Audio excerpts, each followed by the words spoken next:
महाराज जी क्या जीवन भर भक्ति किए हुए भक्त की भगवत प्राप्ति और अंत में बस नाम सुन लेने वाले व्यक्ति की भगवत प्राप्ति में कोई अंतर है?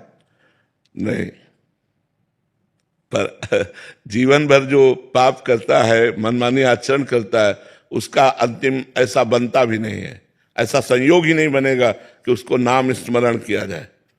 नाम स्मरण, राम प्राण निकल गए, राधा प्राण निकल गए, ये तो बड़े पुण्यात्मा महात्मा की स्थिति होती है।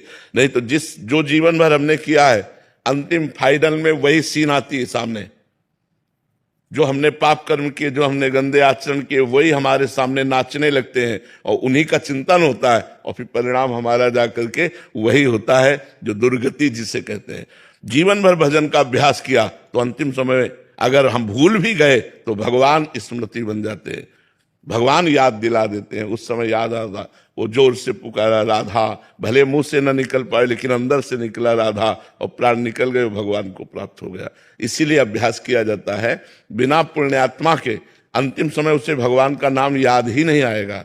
अंतिम समय उसे भगवान की ऐसे भक्तों का सानिध्य नहीं मिलेगा। जैसे कोई शरीर छोड़ रहा है, आप उसे चरणामृत पिला दीजिए, नाम सुना दीजिए भगवान का, तो उसका अंतिम बन गया। तो अब उसने जरूर पुण्य किए हैं, उसने जरूर तपस्या की है, तभी उसको अंतिम समय ऐसा संयोग प्राप्त हुआ है। हर एक को ऐसा संयोग प्राप्त नहीं होता। और ये पक्की बात है कि यदि मरते समय भगवान का नाम कान में हो जाए या हृदय से निकल पड़े या वातावरण भागवती को, तो निश्चित उसको भगवत प्राप्ति